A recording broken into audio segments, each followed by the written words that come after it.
Akizungumza wakati wa ufunguzi wa mafunzo hayo, mwenyekiti wa kamati ya ustawi wa jamii ya Baraza la Wawakilishi Hussein Ibrahim Makungu Baha amesema kuwa mafunzo hayo yamekuja kwa wakati muafaka na yatasaidia katika kutekeleza majukumu yao ya kusimamia sera, sheria na ustawi wa jamii kwa ujumla. Kweli tumeona mambo mbalimbali umetuonesha, umetuambia lengo na madhumuni kwa serikali yetu kushirikiana nao hawa mashirika wa kimataifa ili kuendeleza ile afya moja.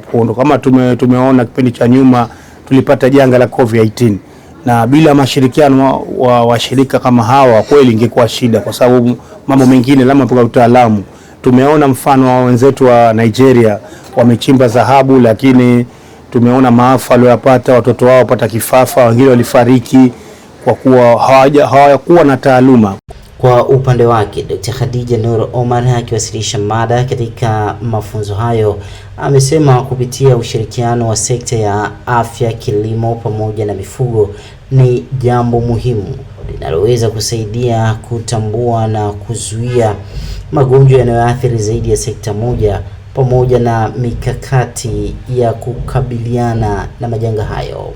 Weza kushirikiana kwa mapana zaidi, nikachukua kama kuna changamoto moja kwenye afya ikaangalia katika mfumo wa whole system, inasaidia sana kuweza kutatua changamoto hiyo kuliko mmoja akiangalia katika sekta yake na kuacha sekta nyingine. Kwa hiyo ni tafsiri mbalimbali ambazo tunajaribu kuonyesha namna gani kuna overlap na sisi tuko interconnected baina ya sekta moja ya kilimo, ya mifugo, ya afya, mazingira na mimea na kadhalika.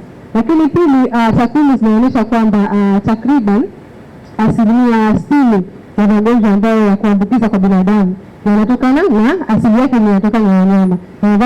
Vile Shame Ali, mjumbe wa kamati hiyo ambaye pia ni mwakilishi wa wananchi jimbo la Kojani, alieleza kufurahishwa kwake na mafunzo hayo na kuahidi kuyatumia vyema katika kusimamia sera, sheria pamoja na mipango itakayochangia kuimarisha afya na ustawi wa jamii. Ni vyema pia mkashuka chini, si sheke tu sisi viongozi moja kwa moja. Siwezi nikalisemea swala la ole wala upande wowote, lakini ni vyema semina kama hii inaihitaji katika jimbo langu la Kojani. Kwa kweli mtanisaidia sana. Mafunzo hayo ya afya mmoja kwa kamati ya ustawi wa jamii yanatarajia kuongeza ufanisi katika usimamizi wa masuala ya afya. Kutoka Zanzibar, Hashim Kasim, Daily News Digital.